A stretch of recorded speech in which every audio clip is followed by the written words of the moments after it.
ज्ञानी विवेकी परम स्वरूपी ध्यानी वृत्ति प्राणि हितोपदेशी मिथ्यात्वघाती शिव सौख भोजी बभूव यस्तं विमलं नमामि। देवादिदेव 1008 श्री विमलनाथ भगवान की। देवादिदेव 1008 चैतन्य चमत्कारी चिंतामणि पारसनाथ भगवान की। देवादिदेव 1008 वर्तमान शासन नायक महावीर भगवान की। परम पूज्य 108 आचार्य प्रवर गुरुवर श्री विद्यासागर जी महामुनिराज की। 3,9 करोड़ मुनिराजों की।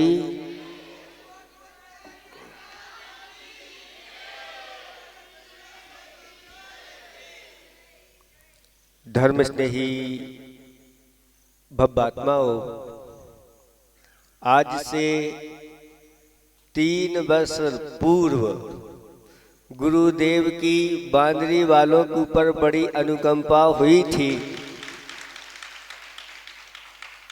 और आरिका संघ के लिए बांदरी पहुंचने के लिए कहा था और कुछ समय बाद हमारे पास भी संकेत आ गए कि पंच कल्याणक महोत्सव के लिए बांदरी जाना है।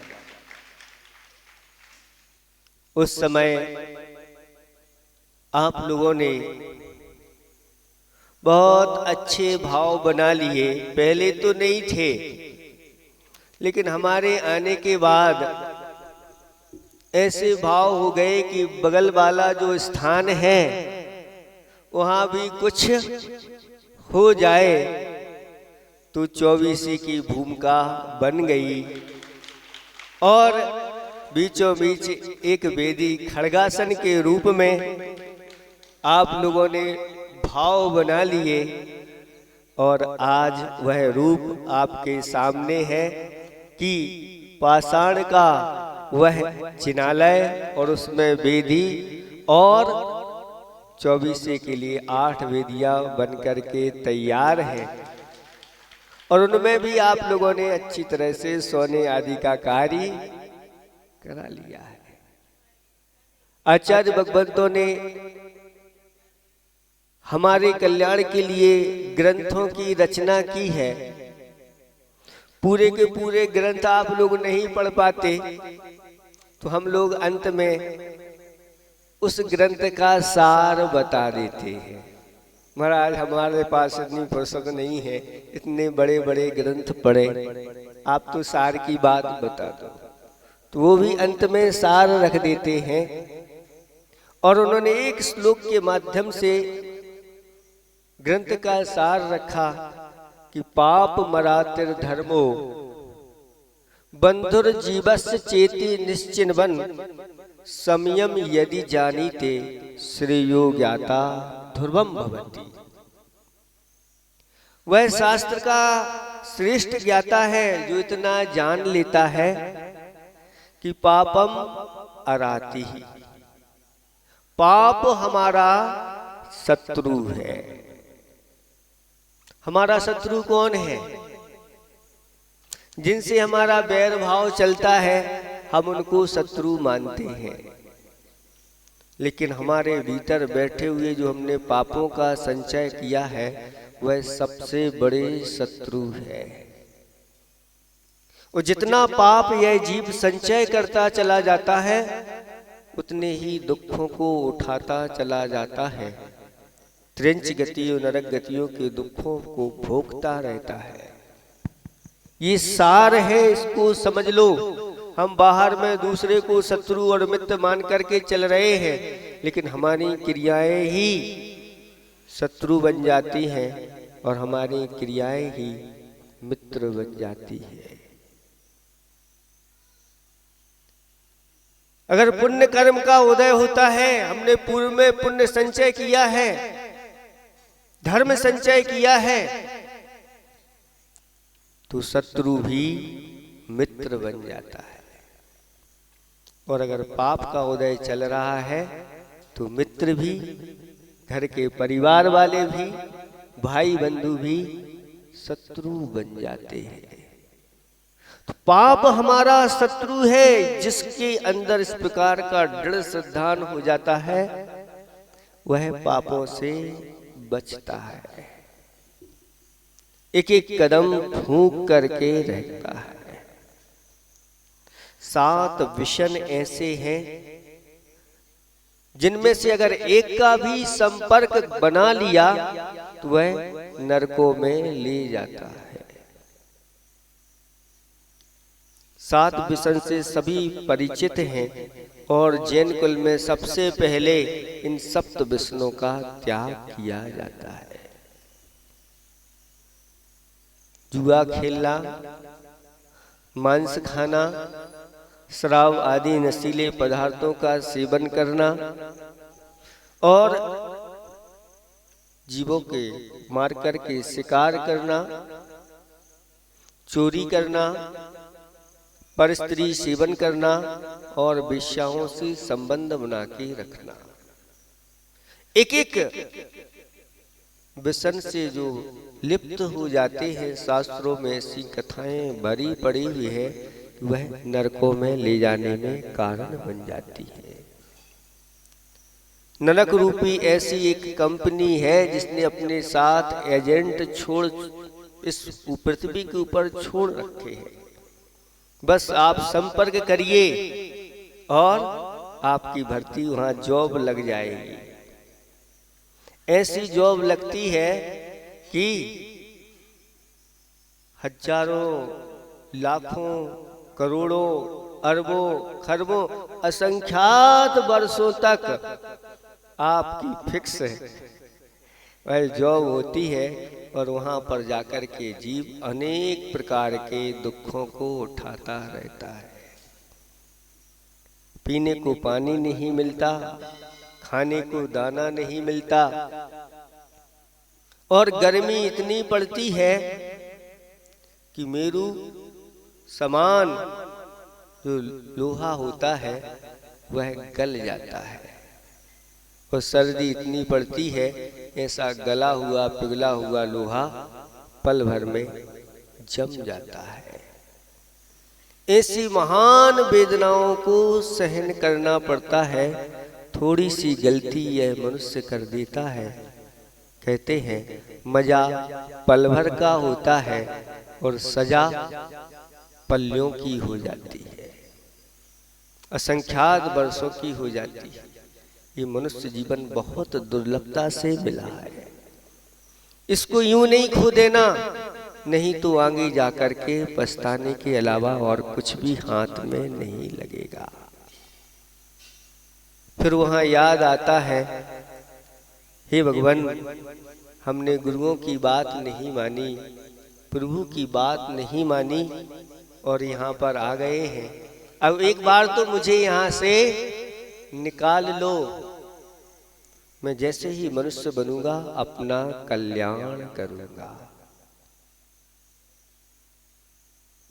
और जैसे ही वहां से निकल के आता है, जल्दी नहीं निकलता, वहां समय में मृत्यु नहीं होती। एक सुविधा, सबसे बड़ी सुविधा वहां पर ये है कि तिल तिल करें देह के खंड, इस शरीर के तिल तिल के बराबर भी खंड कर दिए जाते हैं। कढ़ाई में उबाल दिया जाता है गरम गरम तेल में, और यहाँ तक कि घानी में भी पेल दिया जाता है, तो भी वहां पर मृत्यु नहीं होती। ये आपको सुविधा वहां पर विशेष दी गई। बाकी और वहां किसी प्रकार के कोई सुख नहीं। और जैसे ही वहां से यहाँ निकल करके आते हैं, मनुष्य बनते हैं, और फिर क्या हो जाता है, वही सब विषयों में लग जाते हैं। नॉन तेल लकड़ी के चक्कर में पड़ जाते हैं और पाप का संचय करने लग जाते हैं। 5 पाप, हिंसा, झूठ, चोरी, कुशील, परिग्रह, ये प्रसिद्ध हैं। 4 संज्ञाएं, आहार, भय, मैथुन, परिग्रह, ये पाप रूप में है। आर्त ध्यान रौद्र ध्यान ये पाप रूप में है। 5 इंद्रियां मिली हैं, 5 इंद्रियां अपने अपने विषयों में प्रवृत्ति करने वाली होती हैं। अगर खोटी प्रवृत्ति है इनके द्वारा हो गई तो पाप का संचय होता चला जाता है। हम स्वयं ही अपनी जिंदगी बनाने वाले हैं और हम स्वयं ही अपनी जिंदगी मिटाने वाले हैं। पाप कार्यों के माध्यम से हमारी जिंदगी मिटती बिगड़ती चली जाती है और अच्छे सत्कार्यों के माध्यम से जिंदगी बनती चली जाती है। उस समय आप लोगों ने एक महाअनुष्ठान किया था, जिस अनुष्ठान में आप लोगों ने ऐसा भव्य कार्यक्रम किया और महान पुण्य का संचय आप लोगों ने कर लिया। बड़े बड़े दान आप लोगों ने किए हैं। हमें ऐसा लगता है कि बांदरी वाले भूल गए हैं, इनकी शक्ति जागृत करने की आवश्यकता है। जिन्होंने करोड़ों का दान किया है अब वो थोड़े थोड़े हिस्से लगवा रहे हैं। हम ये बांदरी वाले हैं, कहीं और वाले तो नहीं है। बांदरी वाले तो जो कार्य करते हैं सब नंबर 1 का करते हैं, कहीं कोई कमी नहीं रखते। ऐसे आप लोग हैं। आप लोगों का उत्साह देख करके हमें जाना कहीं से था, लेकिन आप लोग हम लोगों के लिए बांदरी से लेकर गया। और हमने भी सोचा कि श्री जी को अभी उस समय अस्थाई पीछे वेदी पर बिठा करके आए थे और अपना भी कर्तव्य होता है कि उनके लिए उच्चासन दिया जाए। तो पापम अराती, पाप हमारा शत्रु है और धर्म हमारा बंधु है। बंधु वो होते हैं जो हमेशा हमेशा अपना सहयोग सहायता और अपने लिए हर प्रकार की सुविधा प्रदान करते रहते हैं। धर्म ऐसा ही बंधु है जो धर्म का संचय करता चला जाता है, धर्म उसको ऊपर उठाता चला जाता है। धर्म की परिभाषा बताते ही आचार्य भगवंतों ने कहा कि इष्टे स्थाने धत्ते इति धर्मा, जो इस जीव को संसार के दुखों से उठा करके और इष्ट स्वर्ग और मोक्ष जैसे सुखों में पहुंचा देता है, उसका नाम धर्म है।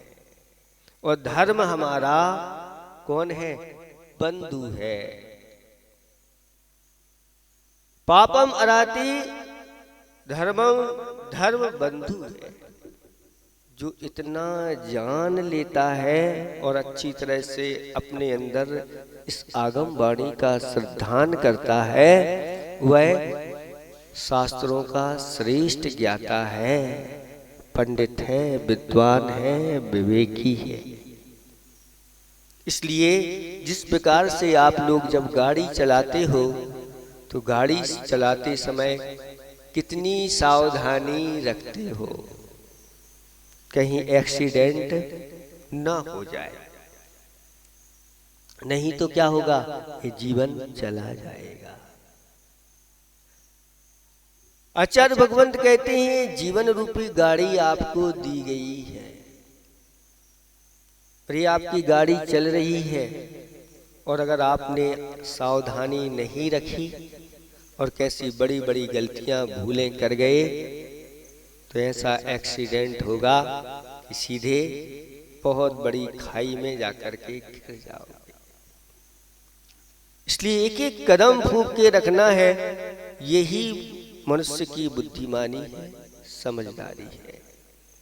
आप लोग आज बहुत अच्छा दिन है, मंगलवार और अष्टमी पड़ जाए तो सिद्धि योग बनता है, और साथ साथ में 13वें बलनाथ भगवान का मोक्ष कल्याणक पड़ जाए, उस दिन से आपके कार्यक्रम की शुरुआत हो जाए तो बहुत ही ये शुभ है। ये सारे कार्य आप करने जा रहे हैं, भगवान को उच्चासन देने जा रहे हैं, कमलासन पर बैठाने जा रहे हैं, वेदिका पर विराजमान करने जा रहे हैं, और अच्छे अच्छे लोगों ने यहाँ पर दान की भावना बनाई है। ये आप देख रहे हैं सामने, ये अष्टप्रातिहारी किसी ने मंगल द्रव्य तैयार किए हैं। अभी हमारे पास कोई सुबह सुबह लाया था कि 3 छत्र, उन्हीं के परिवार का 3 छत्र, और वह भी सामान्य छत्र नहीं, स्वर्ण छत्र 100 ग्राम से भी ऊपर के बनाए गए हैं। और यहाँ मूल नायक पार्श्वनाथ, चिंतामणि पार्श्वनाथ भगवान के लिए विधान किए हैं। अभी अभी एक भैया लाया था, महाराज जी हमने ये तैयार करवाया है, मारना तैयार करवाया, बहुत अच्छे।